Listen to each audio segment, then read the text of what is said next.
Independent economists have shown that if the Senate bill became law over the next 2 decades, our economy would grow by $1.4 trillion more than it would if we don't pass the law. It would reduce our deficits by nearly $1 trillion. So this isn't just the right thing to do, it's the smart thing to do. Securing our borders, modernizing our legal immigration system, providing a pathway to earned legalized citizenship, growing our economy, strengthening our middle class, reducing our deficits.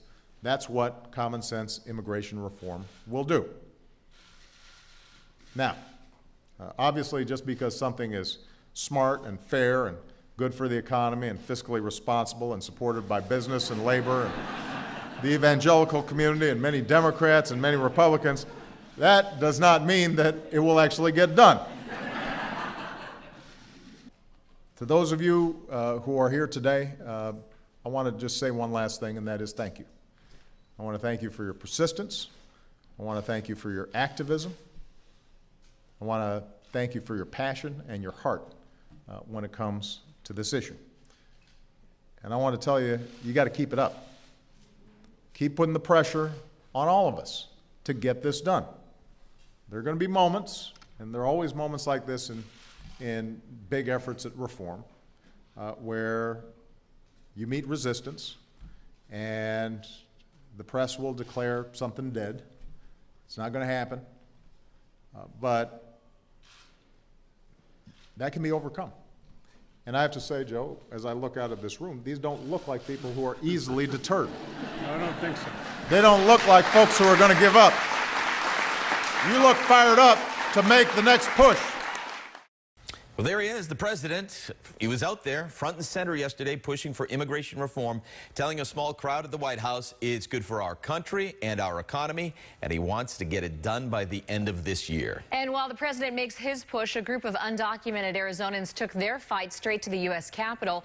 The group went to talk directly to Speaker of the House, John Boehner. Chris Rapsky has been following their story. He joins us live at the state capitol with more. Chris? Hey, good morning, Faye. This week, 44 Dreamers, as they're called, along with parents and other supporters, they got on a bus and went from Phoenix to Washington, D.C. 43 hours they spent there. They spent the week at the Capitol trying to change immigration policy, and Arizona Republic's Nick Oza was there to capture it.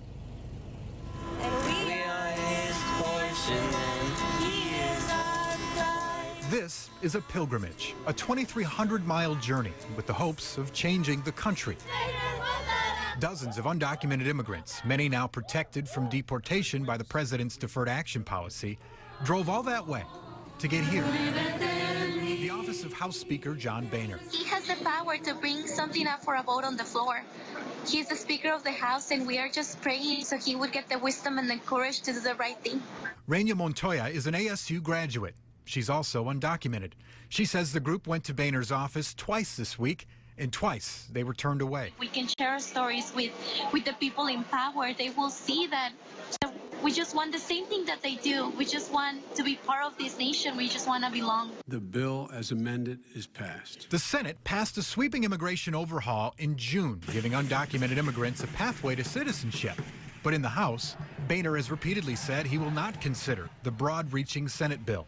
However, this week, Boehner said this. I still think immigration reform is an important subject that needs to be addressed, and I'm hopeful. These dreamers share that same sentiment, but for them, there's a little more on the line. We don't know what's going to happen, but we're going to fight. We're going to fight because that's the only thing. Who wouldn't fight for their families to stay together?